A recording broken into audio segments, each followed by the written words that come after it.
Hey guys, so we already have, so let me check the add post. Okay, we can create new posts. We have the validation. Let's go back. We can select posts and fetch the information they have.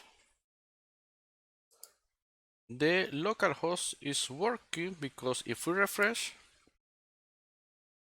we get redirected or we refetch what we need in the page we are. Okay, so we can see here. If I refresh again, we stay in that page. Fetching the information. Okay, I'm just showing the post. I'm not showing anything else, so well, you cannot see there.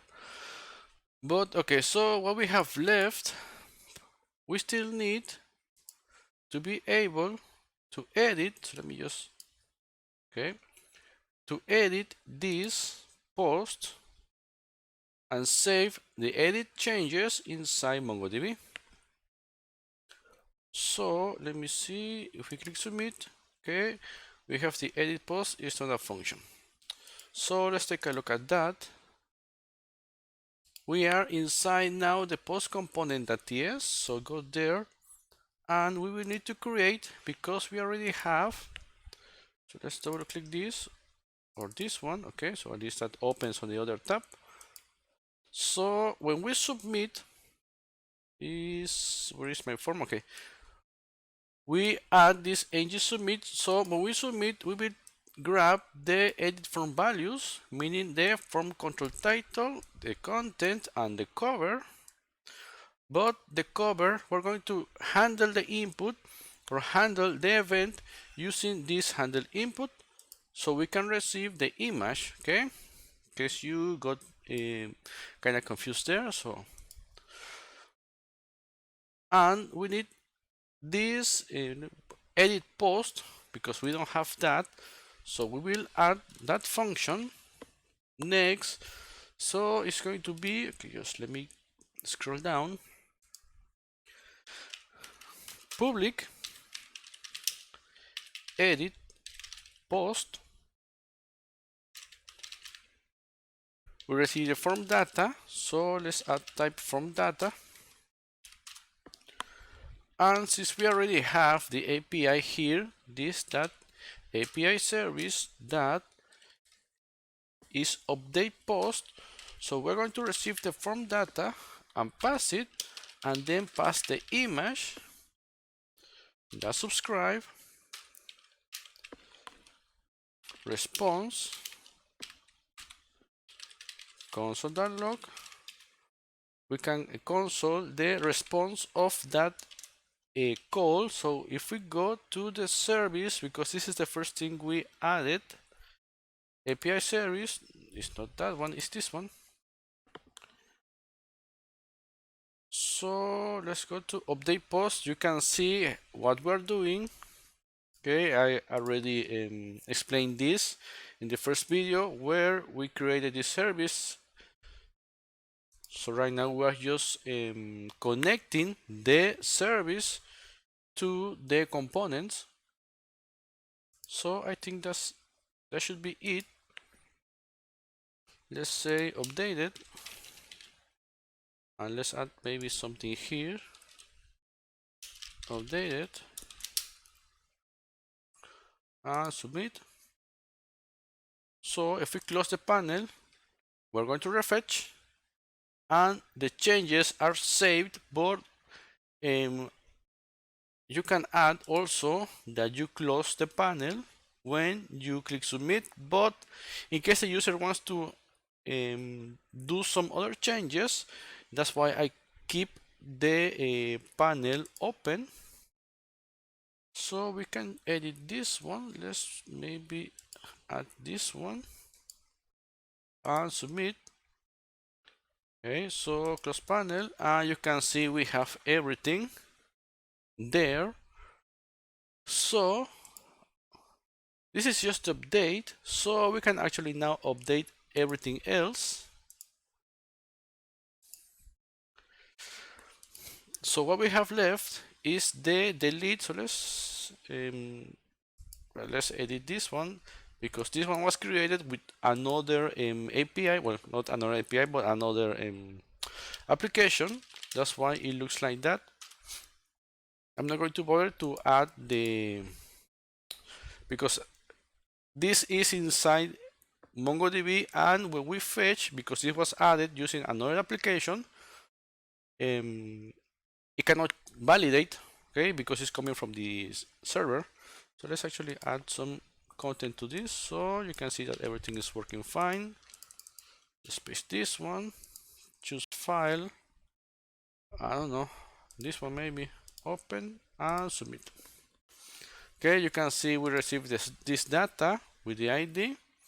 We close the panel, it refetches, and we have everything stored in MongoDB. So let's now go to, I don't know, maybe this one. Go to edit panel and see that below here we have this delete post. Okay, so we will add now the function in order to delete the information. So okay, let's just minimize that and add this public delete post.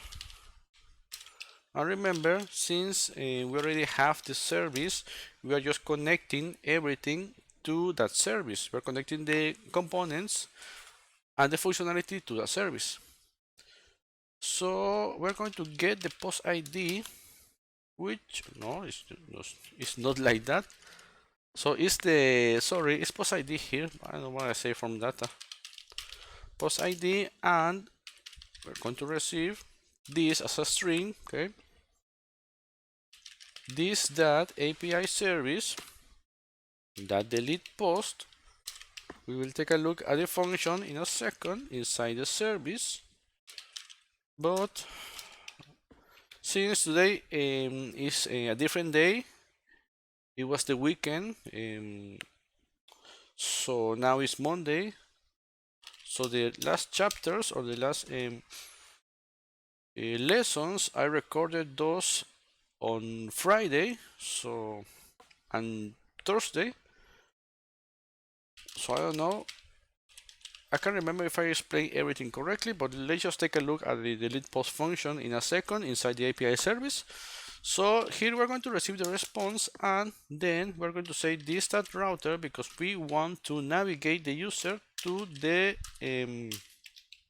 when we delete, to the main page. Okay, it's not like this, sorry, it's like this, and just like that. So this should be everything. And let's take a look inside the API service what we're going to do. So we're going to create a new form data.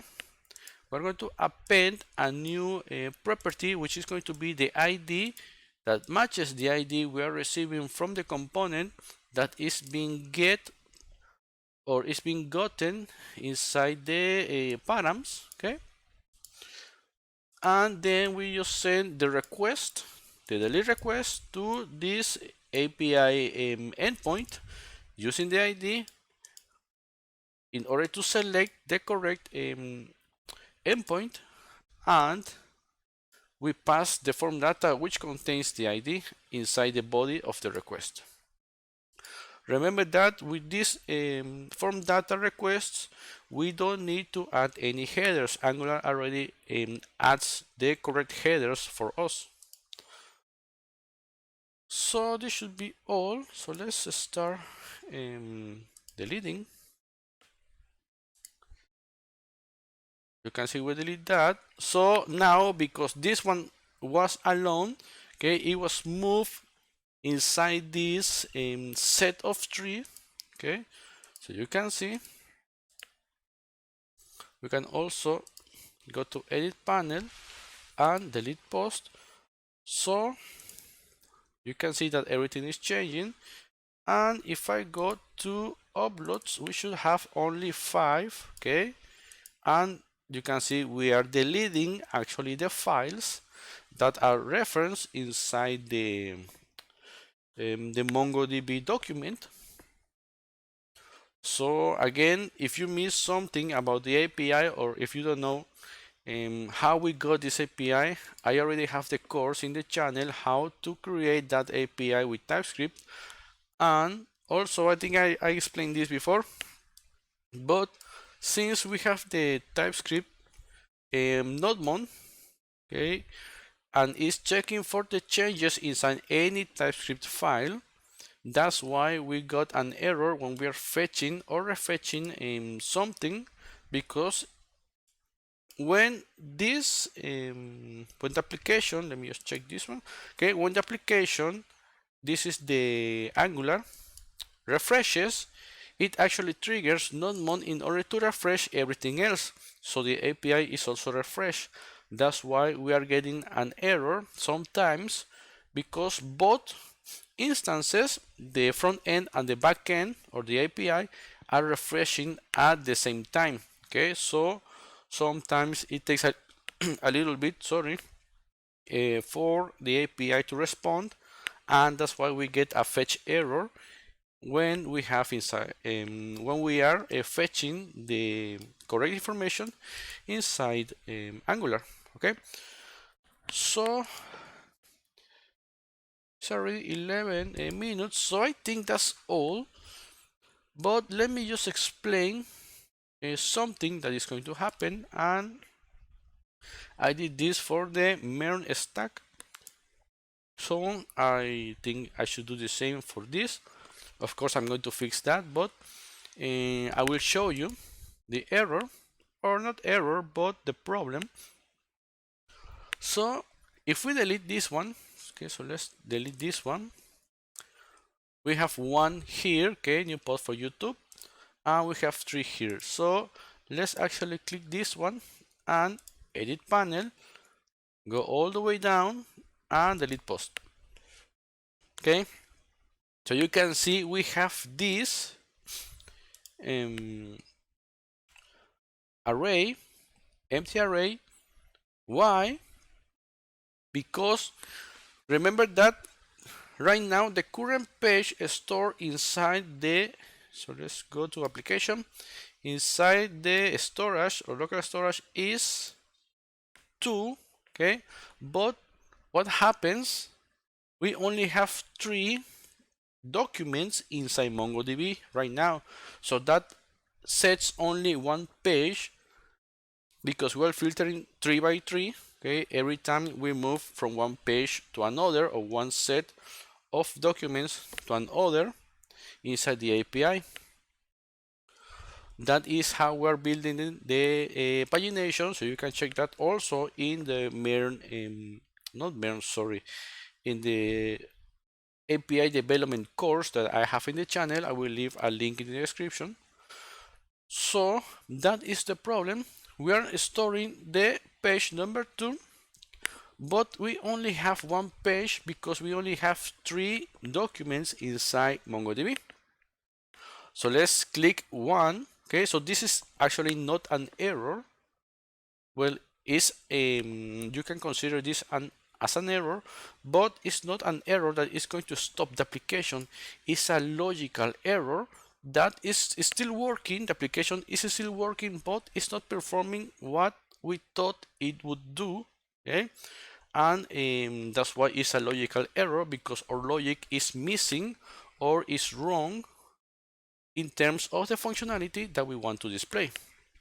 So if we click 1, you can see that we change the current page 1, which triggers the refetch of that page, and we can see we have these 3